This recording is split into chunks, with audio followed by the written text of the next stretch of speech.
Greetings, students. Well, we're winding down our history. Here we go. The war has ended, and we're going to see what happens to end it completely, okay? Yeah, when I said it's ended, it's coming to an end right here. Okay, in 1944, there was another election, right smack in the middle of the war right there. And you can see Franklin Roosevelt ran again. And look how popularly he won. So in his popular vote, he's at about 54%. Right here, you can see that's pretty big. And then electorally, wow, really a big win there. So you can see he was running against a guy named Dewey. And Dewey won some of these Midwest states over here in Wisconsin. All right. But this was the fourth election as president for FDR. You probably know by now that that doesn't happen anymore. That's because there will be a law passed that said that we'll have term limits for the president after FDR here. Okay, so he is our longest serving president. He will remain always our longest serving president. So he won pretty big in 1944. Typically, when the world's in war, they don't like to switch leaders. So here is his vice president, Harry Truman, and here they are at a press conference. You can see here that FDR is looking a little aged there. All right, so the war is proceeding, but it's becoming very clear after D-Day and everything that that it's very near the end. And so the big three are going to be talking about how to end this thing. And earlier, much earlier, look, it says 1939, the president had received a secret letter from this man on the left. Y'all probably recognize him, right? He's that's Alfred. Okay, did I say Alfred? I meant Albert. Albert Einstein. There he is. German. He was a German, and he had written a letter to warn the president of the United States that he was pretty sure that the Germans were actually coming up with a special kind of a bomb, and that the science was here to develop a nuclear type of bomb, to have some sort of high-powered nuclear bomb. And he warned the president and said, "You need to jump in here and develop your own before they get it done," because the Germans, of course, were very involved in actually fighting the war.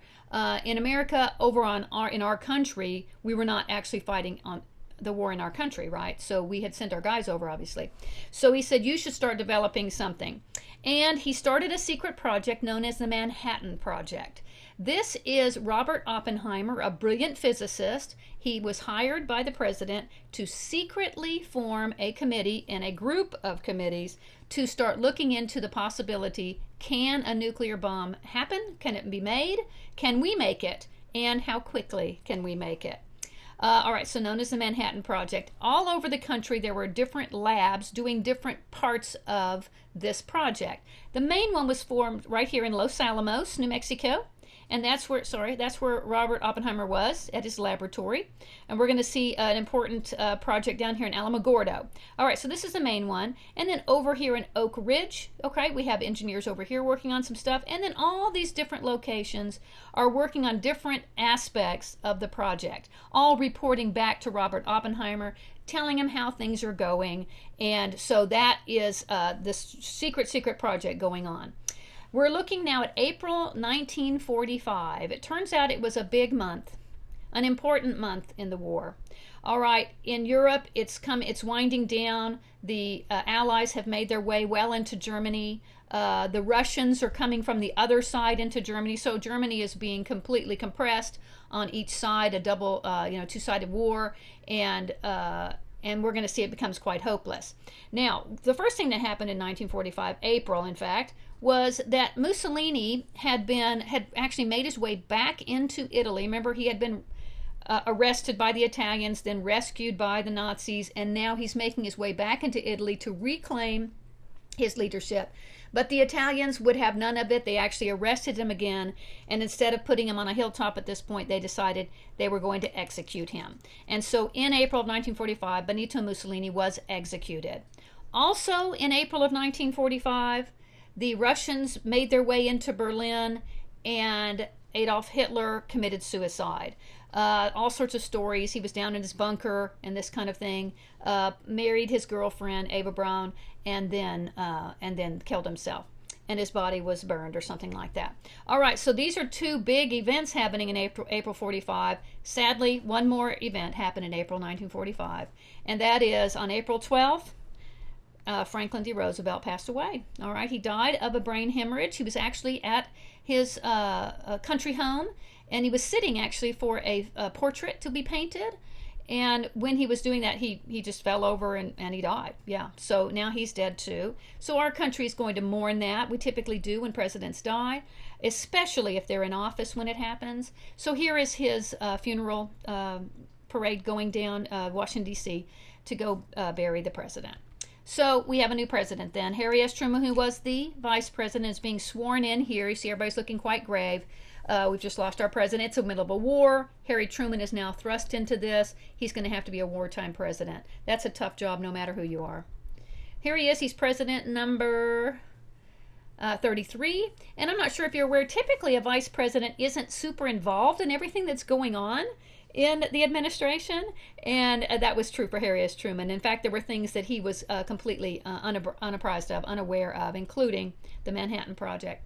But here he is having to meet with the big guys. Here we have Churchill and we have Stalin, and they're going to have to figure out how to manage things. Okay, so Europe is being liberated. Shortly after Hitler's demise, they did declare, they did surrender, and they declared that they were the losers. And so our troops moved in freely into Germany, and they started to liberate camps. Now, they came across several types of camps, one of them, of course, being the concentration camps. There had been some talk of them. There had been some rumors about people being kept in camps, namely Jews, but we didn't know the extent of it. Most of the Western world, however, did not know the extent of it. Some of the German civilians knew a little something fishy was going on. But the idea of the death camps, that was a shocker. Finding these camps with these giant ovens and these showers and this kind of thing. But our guys came in to liberate these people. This is probably a POW camp, which would be the prisoners of war, soldiers, including American soldiers who had been taken prisoner by the Germans. Here we have Eisenhower himself coming in to inspect one of the camps and to greet some of the soldiers who had been held prisoner there. But when they released the Jews from the camps, that's when the true devastation of what Hitler had done came to light. Back in America, here we are celebrating. It's VE Day. That stands for Victory in Europe Day, and where the Germans have yielded, right? They have stopped. And there's great celebration, of course. However, there's still a problem. The Japanese are still fighting, okay? So the Germans have been taken care of, and now we have to deal with the Japanese. So back to this idea of the Manhattan Project, back in Los Alamos, New Mexico, we have those brilliant guys figuring things out. Now, like I mentioned, the new president, Harry Truman, knew nothing at all about this project. He had no idea we were developing a nuclear bomb, so they had to fill him in and do it quickly. And so they did. They told him, we think we've got it. I think it will work. They've got all the numbers worked out. They have everything on paper. But the question is, will it actually work? None of them were absolutely positively sure, but they thought it was a pretty good chance. And so they had to test it. So they tested it at the place called Trinity, and it's down in the southern part of New Mexico there. And they had this bomb. Here it is. It's called the Gadget. And it's being suspended here from this tower. This is the tower before it's there. I think it's going to be about right there, if I'm not mistaken. Suspended right about there. And then what will happen is they will electronically initiate what is known as the neutron chain reaction that takes place. So that's when the neutrons start shooting through each other, and they will eventually, if the chain reaction gets large enough, will cause an explosion. It doesn't require hitting the ground, by the way, to cause an explosion. So it's going to be right there. They'll initiate, and they stood back a safe, I'm quoting air quotes, safe distance away, and let's see what happened. On July 16th, 1945, the Trinity test was done, and it succeeded. All right. So you can see here, so it blew up, above the ground. It shoots down all of that energy, and then, of course, the energy shoots up in this thing known as a mushroom cloud. So they all high-fived each other and said, there it is, it worked, we can do it, we now have the ultimate weapon that can end the war. Here they are inspecting the area afterward. Notice they are wearing covers on their shoes, but they're not wearing any other protective covering. That was an unfortunate choice. Many of these people ended up getting cancer because there's a bunch of radiation still around. This is radiated area. To this day, it is still toxic over there. But you can see that's all that's left of the tower and the gadget. That's it, right? The blast was so intense that the sand was turned to glass. Here is a piece of it. People kind of collect it, but it's a little bit dangerous because it's got, radiation associated with it. You put a Geiger counter and it ticks away right there. But that's the sand that's been completely turned to glass. All right, so they had 2 other bombs. So there were 3 total. We had the gadget, and then they have this one called Little Boy, which is using uranium-235 as its fuel right here. And we have Fat Man, which is using plutonium. All those other labs in the United States were going about and trying to isolate those isotopes so that it could be used for these bombs. That's why we needed so many working, because we needed quite a bit for this to go. All right, so Little Boy and Fat Man. Now, Harry Truman, of course, is the president now. He's just been informed about all this. He told them to carry on, and then when they said, yes, sir, it worked, and they're ready, he's the one that it fell to make the decision of actually using it. Okay, that is a big decision right there. And so he decided that he was, yes, that it made sense to go ahead and use these incredible weapons to help end the war. So the parts were sent over on the USS Indianapolis. It took the uranium fuel over, so they took them over like in separate pieces. So Little Boy, where they assembled them somewhere in the islands over there that we had just now captured.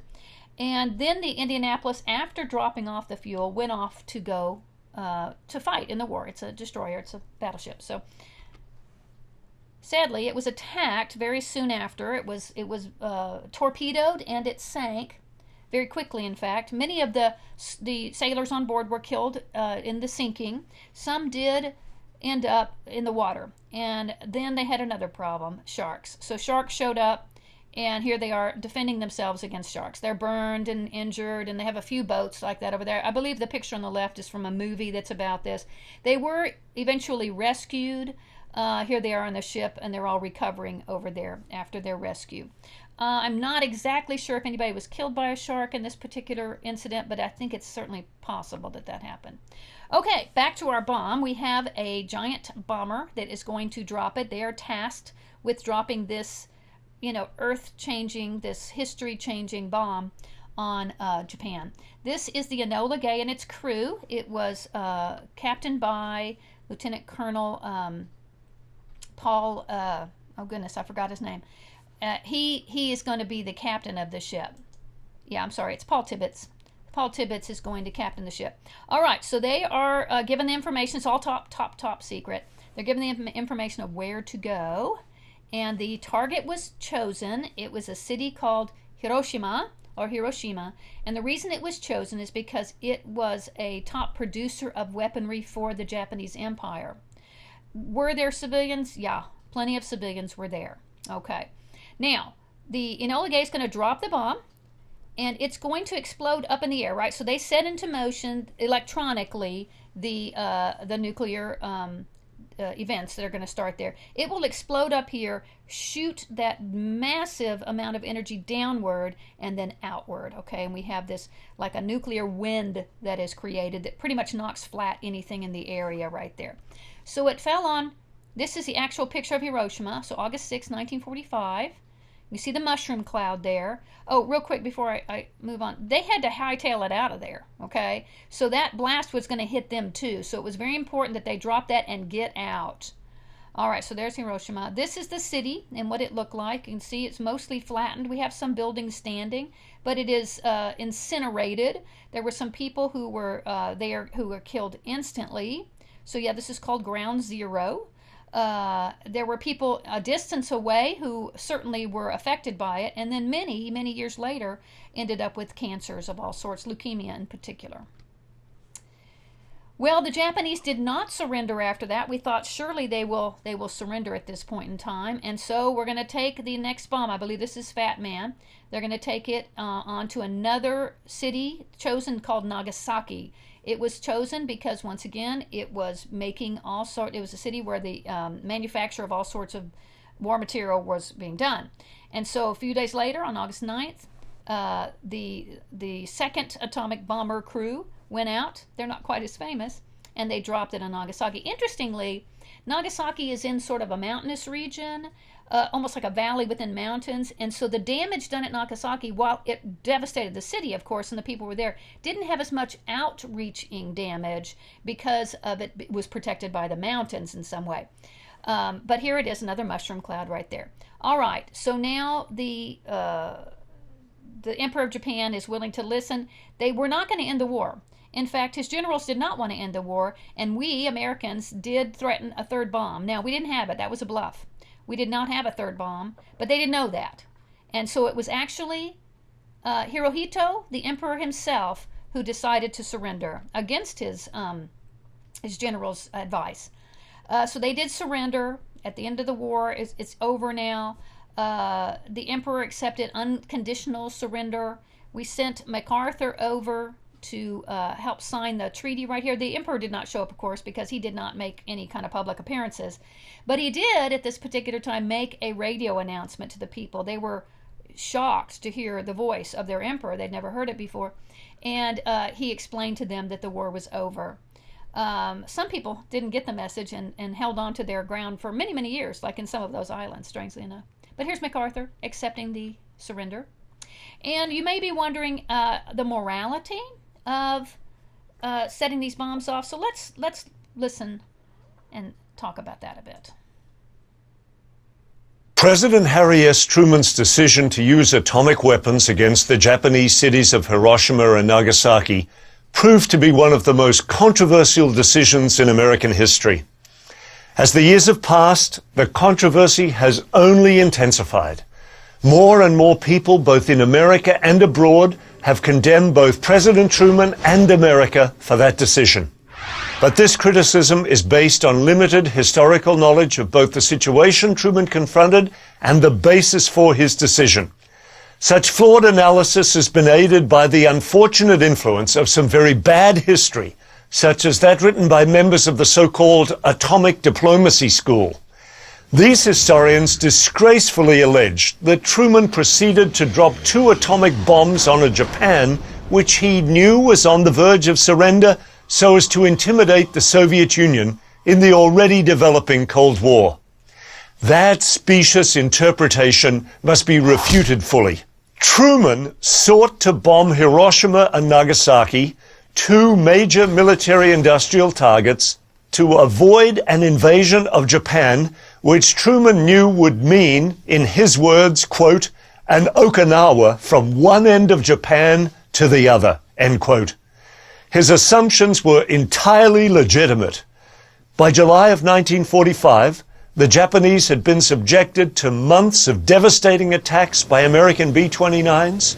Their capital and other major cities had suffered extensive damage, and the home islands were subjected to a naval blockade that made food and fuel increasingly scarce. Japanese military and civilian losses had reached approximately 3 million, and there seemed no end in sight. Despite all this, however, Japan's leaders, and especially its military, clung fiercely to notions of getsu-go, decisive battle. In fact, the Japanese government had mobilized a large part of the population into a national militia which would be deployed to defend the home islands. Confirming the Japanese determination to fight on is the fact that even after the use of the atomic bombs against both Hiroshima and Nagasaki, the Japanese military still wanted to pursue that desperate option. The atomic bombs forced Emperor Hirohito to understand clearly, and in a way his military leaders refused to comprehend, that the defense of the homeland was hopeless. It took the unprecedented intervention of a Japanese emperor to break the impasse in the Japanese government and finally order surrender. It was only the dropping of the atom bombs that allowed the emperor and the so-called peace faction in the Japanese government to negotiate an end to the war. All the viable alternate scenarios to secure American victory, all would have meant significantly greater American and Allied casualties and much higher Japanese civilian and military casualties. According to American military estimates at the time, those numbers would have been well above 1 million. Hard as it may be to accept, Japanese losses would have been far greater without the bombs. And the overall casualties would also have included thousands of Allied prisoners of war whom the Japanese planned to execute in case of invasion. Truman's use of the bomb should be seen as his choosing the least awful of the options available to him. Even in retrospect, far removed from the pressures that Truman faced in 1945, his critics can offer no serious and convincing proposal regarding a viable and less costly alternative. The judgment of history is clear and unambiguous.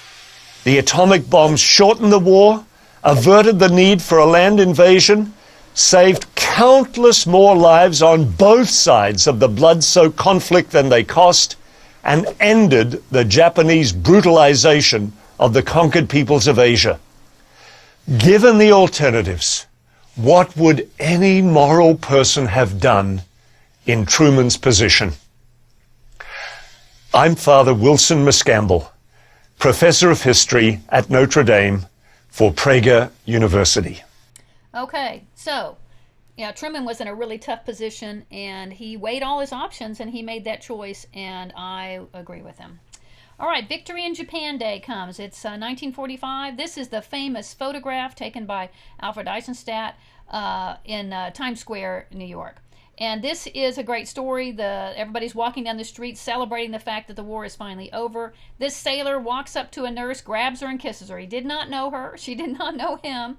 And furthermore, they didn't know each other afterwards. The picture was taken.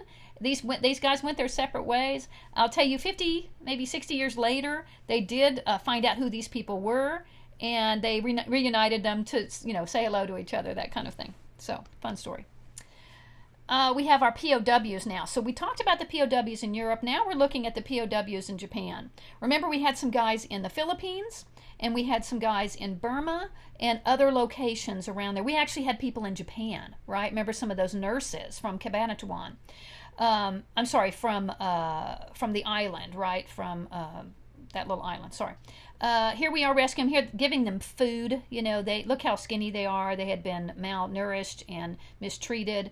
In fact, many people believe that the mistreatment of our guys by the Japanese just was much worse than what happened to people in the German concentration camps. They were wicked people. So here's Cabanatuan.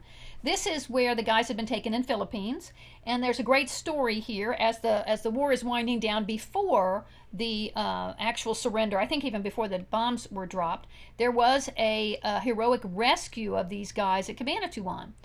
Here they are staying in their sort of huts. Remember, it's very hot here, very tropical area versus what Germany would have been cold. So I don't know what you would choose. Here we have, tropical diseases and mosquitoes and stuff like this.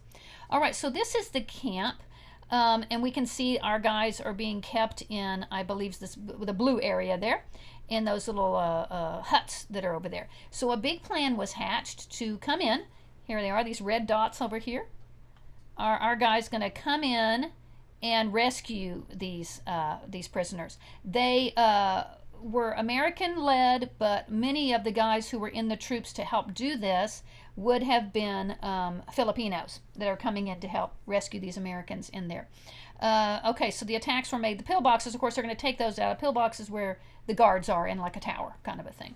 Okay, this was actually made into a movie called The Great Raid. If you watch it, let me know. I think it's okay. I can't remember. Talk to your parents about it. And it shows how these guys were in that. These are the rescuers coming in. All right, we see some Filipinos back in there, right? And then they're going to rescue our guys. This is actual footage of our guys leaving. I don't think there's any sound on this. These are our guys being taken out of Camp O'Donnell. Some of them look okay. Some of them didn't make it, even at the end. They were just too far gone. Sometimes if you've been starved for a long time and then if you get fed too much at once, it actually will shut your system down. It's kind of sad right there. Okay, over in Burma, also known as Myanmar, they had also were rescuing some POWs there. So while these POWs had been in Burma, they had been forced into, this was a work camp, and they were forced to work. And what they were doing was building a railway, and they call it the Death Railway because all this is very mountainous. You can see that hill going up here. They were, by hand putting down these rails, and in the heat, in the tropics, they were dying of disease, dying of malnutrition, dying of dehydration, and they were just, tossed off the side. The Japanese had no regard whatsoever for their lives. A lot of the guys here were the Australians and the British. I believe there were some Americans as well, but mostly British and Australians that were putting this together. There's a movie that kind of talks about part of this deal. It's a British group called The Bridge on the River Kwai. It would have been part of this deal. Here they are in some of their lodgings in that area. Notice open because it's very, very hot. And they're, malnourished, and it's just awful. Yeah. You probably know this story of Louis Zamperini. There was a movie made about him called Unbroken. Very, very good. We're going to watch a little synopsis of it here in just a second. He was downed at sea and then stayed at sea for a long time and then was captured by the Japanese and pretty much tortured. Let's watch this right here. What it is it's just it's a review of the movie Unbroken. If you haven't seen the movie Unbroken, then some of this will be a little bit of a spoiler, so spoiler alert here. But it's really reviewing how realistic was the movie. Let's take a look. Unbroken tells the story of track-running, record-setting, crash-landing, raft-drifting, shark-grabbing, bullet-dodging, and torture-enduring prisoner-of-war enslavee Louis Zamperini, and claims to be a true story. But how much of what we see really happened? Let's break Unbroken down in 20 elements. Young Louis is a thief and a troublemaker. Sure enough, he had his first smoke at age 5, his first drink at age 8. His Italian heritage meant he was frequently bullied, punched, and kicked. Louis' running career begins when he's caught spying on girls from underneath the bleachers. He's down there. Not quite, but girls did play a role. In the 9th grade, a group of girls charmed Louis into competing in a race. Initially, Louis hated running, but his older brother Pete made him keep at it. As a 17-year-old, Louis sets a record for the fastest mile. In 4 minutes, 21.3 seconds. This time stood as a national high school record for 19 years. Louis in the Olympics. Louis competed in the 5,000-meter event. He didn't medal, he finished 8th overall, but he did have the fastest final lap. After the race, he actually met the Adolf Hitler, who was seated in the stands. They shook hands and Hitler said, "Ah, you're the boy with the fast finish." Crash land in the middle of the ocean? Bird meat for dinner. Even after starving for 10 days, the men couldn't bring themselves to put the bird meat in their mouths. It smelled too foul. No one even tasted this first bird. But later on, they were able to eat and keep down raw meat from several birds. You answered my prayers.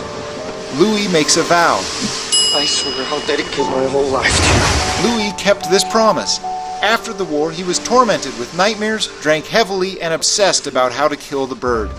But a Christian rally sparked Louis to change. He remembered his prayers as a captive, met and forgave his captors, and traveled the States as an inspirational speaker. Catch a shark using only your bare hands, then eat its liver.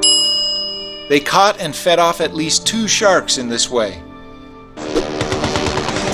Shot at from above, snapped at from below, adrift for 45 days? Actually, it was 47 days, which set a new world record for survival time on an inflated raft.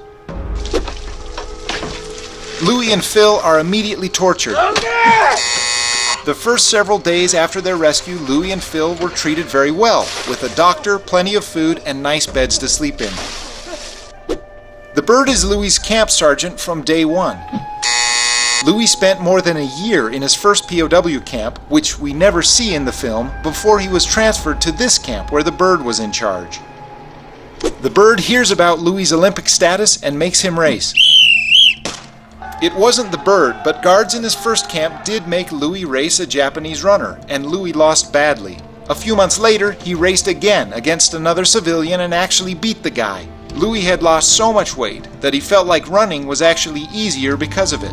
You fail.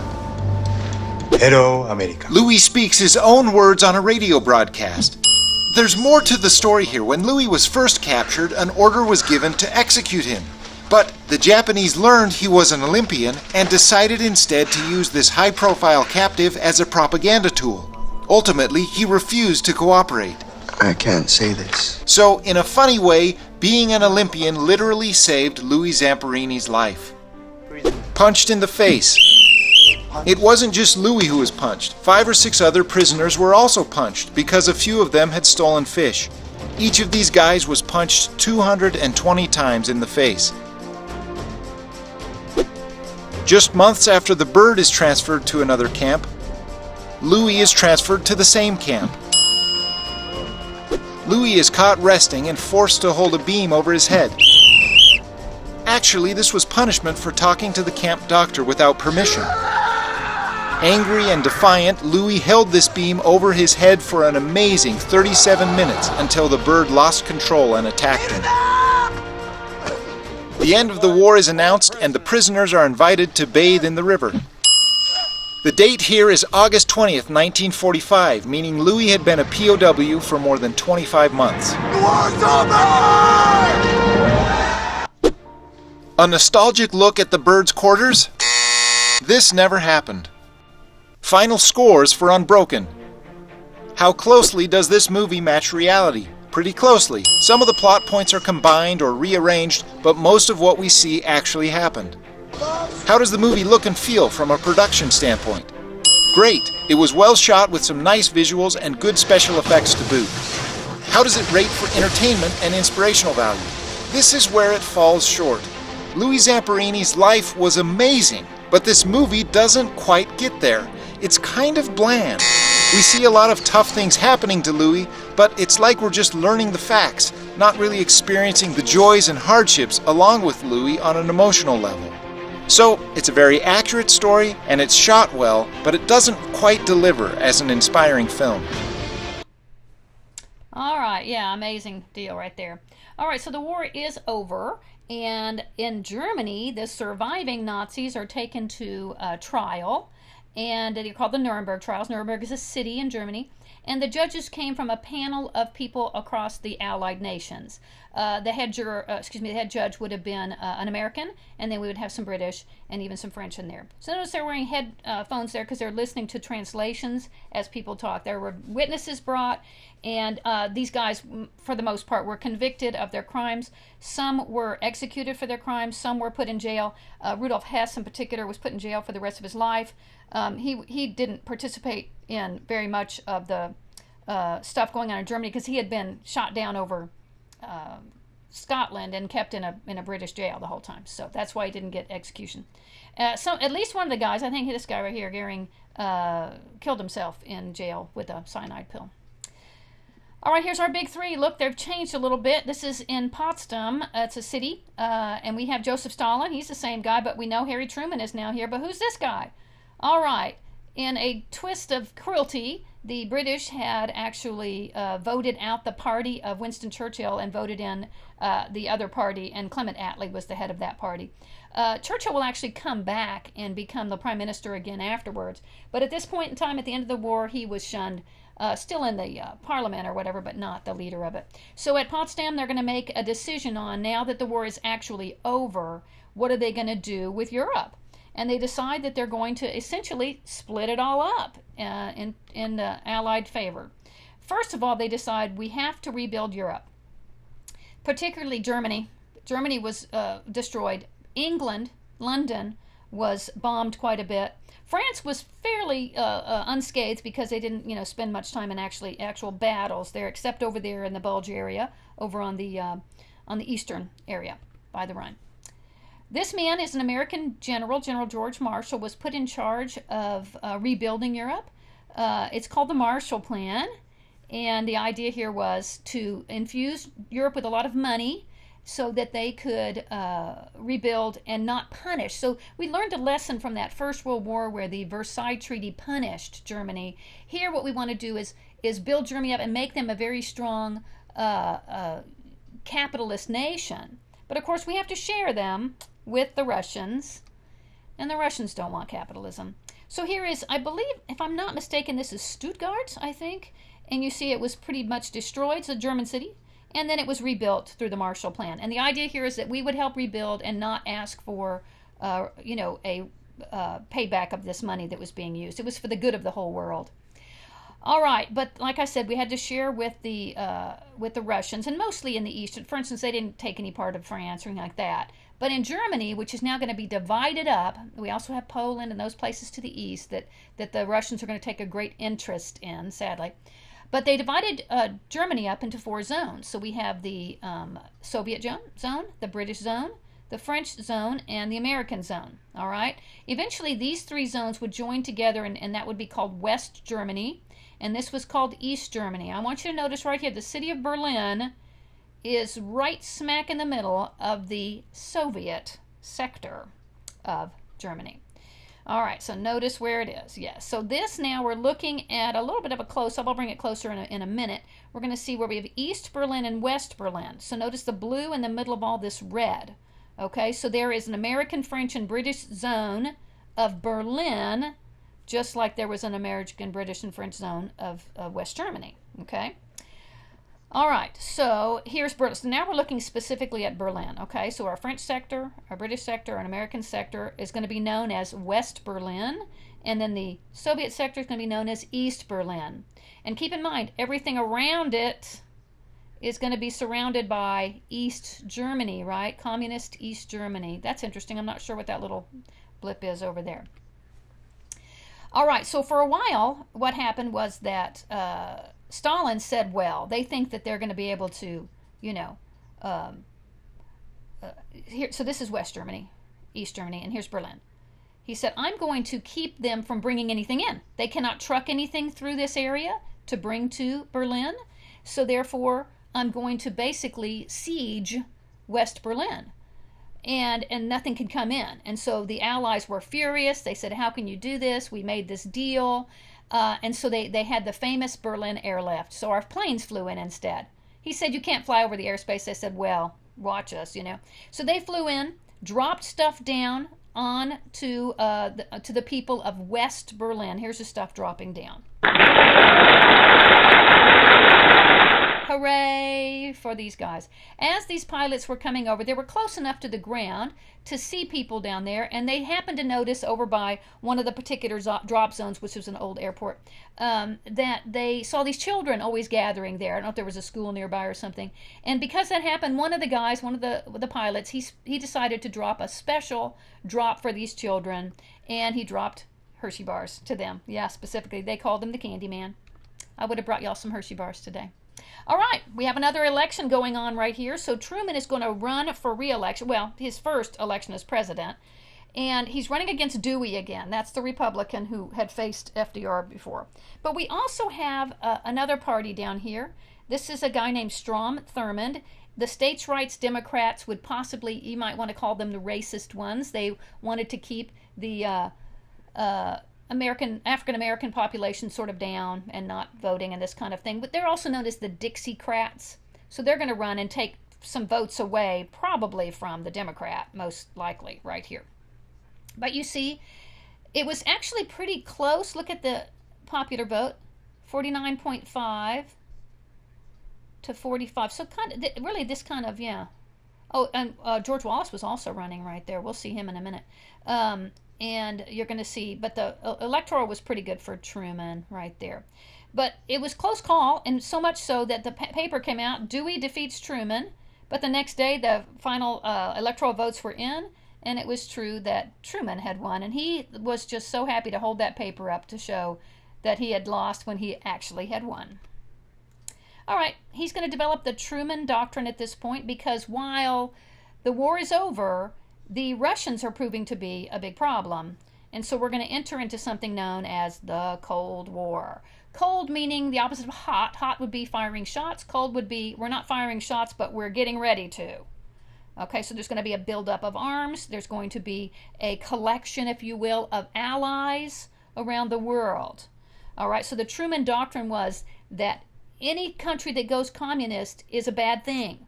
And so we wanted to stop that communist roll through the area. The communists had already rolled through Eastern Europe and Poland and Czechoslovakia and those places. That had already happened. All right, so we can see it here where into the USSR right here, down into, actually it would have been Eastern Europe right here. The West kind of stayed clear of it, but Eastern Europe, but then making influences down into Africa, down into Middle East, down into the Stans, China, Thailand, all these areas. And we're going to look right here in this particular area, which is this, called Indochina.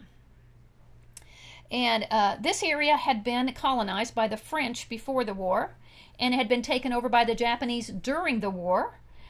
In fact, this is Burma over here, so that railway was being built right over here. Thailand, these had all been taken over by the Japanese, but now the Japanese have lost. And what has happened, we're going to see this in a couple of places, that we did split up some of this with Russia too. So for instance, in this area of Vietnam, there was a northern part which the Soviets sort of took over. That would have been North Vietnam Communist, and then South Vietnam. It happened in Korea as well. So this area was very vulnerable to communism, and Truman was dedicated to it not happening. We know that it's known as the Red Menace. We've heard of the Red Scare, and it's all about keeping the Reds, the communists, out of these countries. But what about communists in America? There was a lot of thought that there were communists infiltrating particular places in America. And as we look back historically and check out what was going on, it was true. There were communists. I mean, they were literally a party, a political party called the Communist Party. And this man right here is named J. Edgar Hoover. He is the head of the FBI in America, and he wanted to root out these communists. He wanted to see where they were and were they making some sort of influence. Were they able to proselytize and get people to join their movement? He wanted to stop that. Even though in America we know we have freedom of speech, we have freedom to pursue any kind of philosophy of politics that we want, he thought communism was actually undergirding and going to create a revolution in America. I will tell you that the central tenet of communism is revolution. So he was right about that. His tactics, however, may not have been very American. He had lots of secret dossiers on many, many people. He had people followed, probably illegally, and collecting this. People were being taped, recorded. So he had lots of sort of espionage, if you will, going on against American citizens.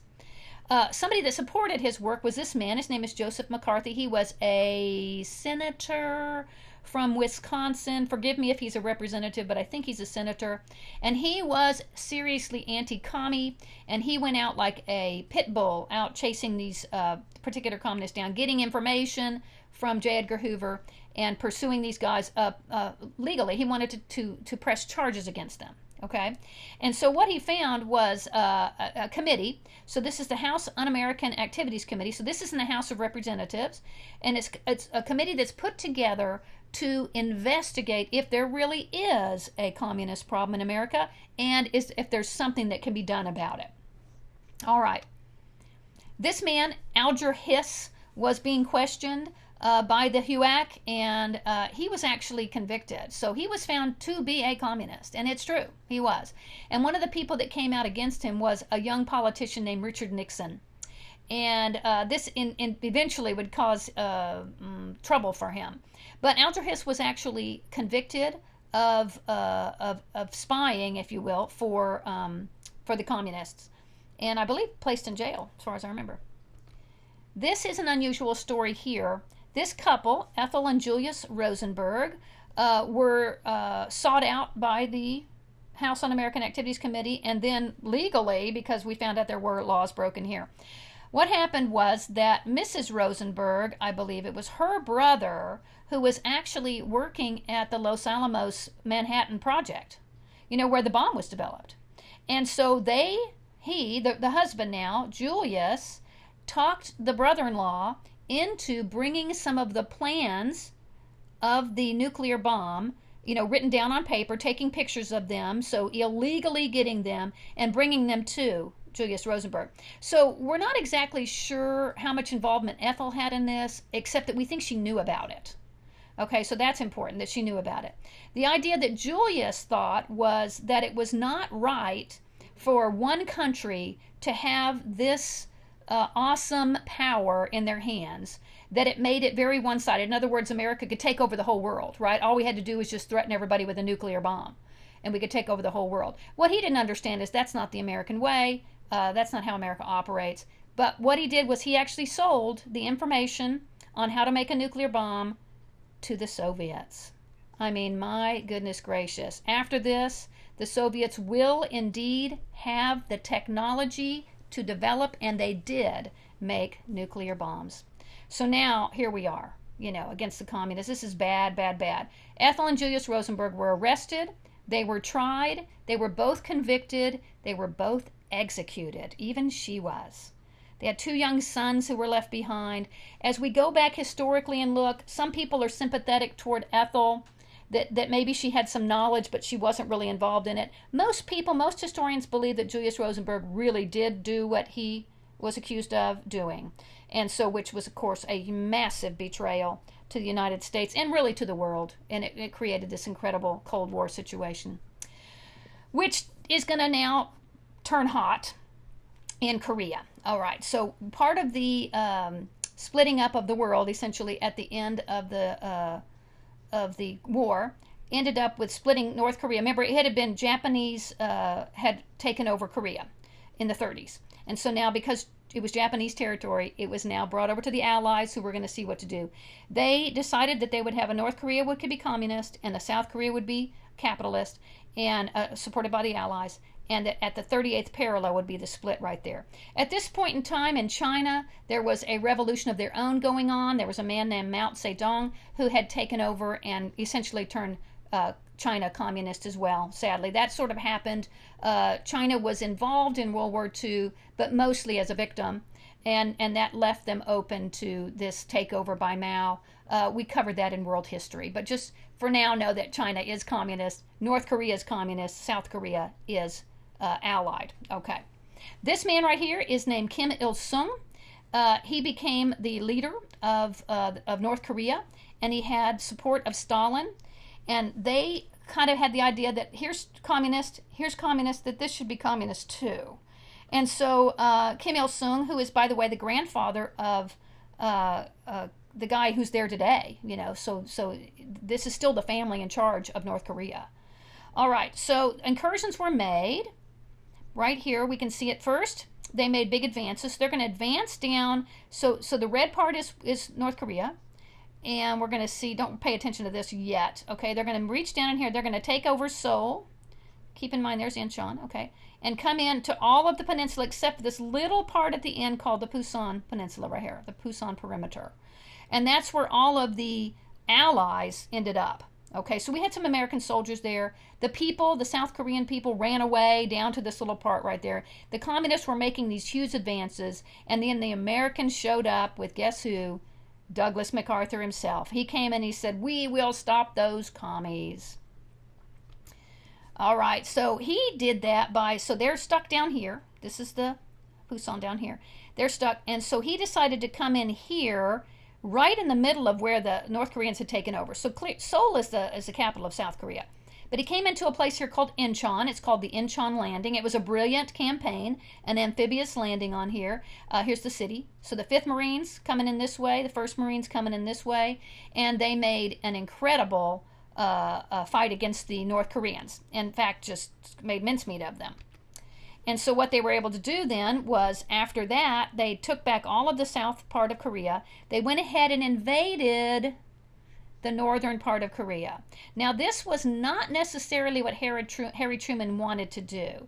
He wanted to get back what South Korea had. He didn't necessarily want to take North Korea, too. And he said, look, we're not trying to take North Korea. And in fact, he told Douglas MacArthur to stop, and Douglas MacArthur didn't, and that turned out to be a big problem. In fact, Harry Truman will end up firing Douglas MacArthur at some point here. But before that happens, we have our guys up here in a little place called Chosin, and it's the Chosin Reservoir. And here you can see the reservoir. Our guys are actually marching up this way to meet, they're chasing, actually, the North Koreans. North Koreans are up here now. They've all run away up here. But as they get up to Chosin, something happened. And what happened was, at this point, the North Koreans said, help, help, please, China. The Chinese army invaded North Korea. And they were massive, much better trained than any of the North Koreans were. And so our guys actually got stuck here at Chosin. And it happened to be one of the coldest winters on record. Let's watch a little thing about this. You may have seen these pictures before. American fighting men pushed to their limits and beyond. We took turns sleeping in the daytime. It was too cold at night. But unless you were there, you have no idea. Survival is probably the strongest of our instincts, and we all just did what we had to do to survive. Now 90, Warren Weedhan was a young Marine at Chosin Reservoir in North Korea in the brutal winter of 1950. People can't imagine 40, 50 below zero. No. Okay. Everything froze. Vehicles froze, rifles froze, people froze. If you got wounded, you couldn't walk, you froze to death. Turkey and the trimmings, courtesy of the U.S. Air Force. It was Thanksgiving, and the legendary General Douglas MacArthur had turned the tide of battle. Columns of transport barrel northward against a disheartened enemy. North Korean troops who had invaded the South were in full retreat, and MacArthur's forces were in hot pursuit, pushing toward the Yalu River and the border with China. We went into the mountains towards the Yalu. MacArthur had said that he would have the Marines home by Christmas. And you believed it? We believed it. What he really wanted to do is cap off his military career with this great victory, uniting all of Korea. In his new book, On Desperate Ground, Hampton Sides calls Chosin Reservoir the Korean War's greatest battle. It's a battle that really asks the question, how much can a human being endure?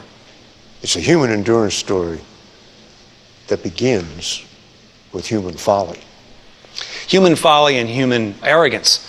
MacArthur ignored intelligence reports that tens of thousands of Chinese troops had infiltrated into North Korea and were laying in wait for the Americans. The Chinese were so good at this, traveling only at night. They would literally strap themselves to trees and nap during the day so that they couldn't be seen. The Marines were moving north along a single road that twisted higher into the mountains up to the Chosin Reservoir, which was supposed to be just a way station on their way to the Yalu. This was a kind of a perfect trap because they had to go single file up this very narrow road. Any commander knows this is a terrible way to move because you're strung out. The Chinese sprang the trap on the night of November 27th. We heard bugles and whistles, and the Chinese came pouring over the mountain in front of us. Thousands firing and shooting, coming down in the valley towards us. Every weapon we had was firing. The Chinese, nothing stopped them. They just kept coming. It sounds like the classic human wave. They overwhelmed the weapons that we had, and pretty soon we ran out of ammunition. The Marines had air cover, so during the day the Chinese would retreat back into the hills to avoid the bombs. But as soon as night comes, here come the Chinese all over again. Their job was to annihilate us. Every night, as soon as it got dark, they attacked. And en masse, right into the lines. Hand-to-hand fighting. Well, that must have been a feeling of dread when the sun's going down. Oh, yeah. We knew that they were coming. General Oliver Smith, the Marine commander, estimated his 13,000 men were surrounded by 100,000 Chinese troops. They have to begin to think about a word that the Marines do not like, which is the word withdrawal or retreat. We didn't call it retreat. We never call it retreat. When General Smith was asked if he was retreating, he said, retreat, hell. We're just advancing in another direction. But whatever you call it, they were yielding the field to the enemy. But the point was to quit the field with honor. I think that's why the Marines to this day view the Chosin Reservoir as one of the great battles in their history, because they had been put into an impossible position and they had to extricate themselves from this trap. The Marines retraced their route to the sea along that single winding road, with Chinese shooting down on them. They carried their casualties with them, but as the number of wounded continued to pile up, they had to make room on the trucks by burying the dead. What kind of shape were these guys in? They haven't slept in days. They're dirty, they're hairy, they're shell-shocked. All of them are wounded, if not by battle wounds, then by frostbite. The chairman of the Joint Chiefs of Staff, General Joseph Dunford, keeps a picture of one of those Marines on his office wall. That's my dad. He was a 19-year-old private first class. A 19-year-old who was already a combat veteran by the time his unit reached Chosin Reservoir.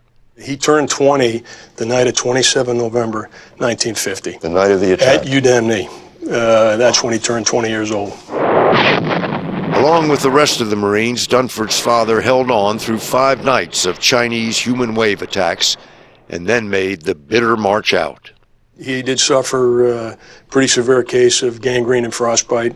So now you've got these pictures sort of watching you as you do your job over there. Deliberately so. My dad's picture, particularly because it's so personal, kind of reminds me of the responsibility we have to the young men and women that are out there.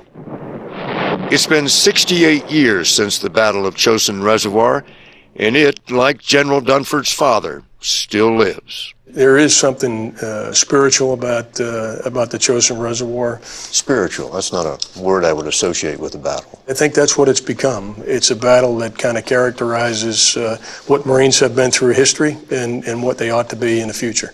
A battle in which the Marines suffered 1,000 dead and wounded. A battle that drove American forces out of North Korea. You think the sacrifices they made at Chosin mattered? I can tell you what my father thinks. The sacrifices that he and his fellow Marines made were worth it. All right. They called them the Chosin Frozen. Yeah, here they are. Very, very cold. They were wrapping their feet in newspapers and just trying hard not to freeze to death. Lots of frostbite and things like that. Okay. All right. So if we look at it in 4 maps here, we can see at the beginning of 1950 is when the incursion took place from the North Koreans. See, here's the Yalu, so keep that in mind right there. All right, so they come in and chase everybody down just to this little vicinity here in Pusan, okay? Then there's the Incheon landing. This is MacArthur coming in, taking all the way up to Incheon, all the way going to the Yalu, which was against the rules. He wasn't supposed to do that. And then reestablishing, finally, the 38th parallel. They did make a little bit of a change right here so that Seoul would be a little more secured right there. So today, that's what it looks like. The war did come to an end. It never was settled. Nobody really ever surrendered. It was really a stalemate, if you will.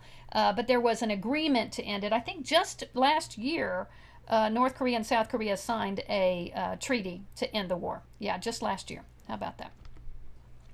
All right, 1952, we're going to have an election.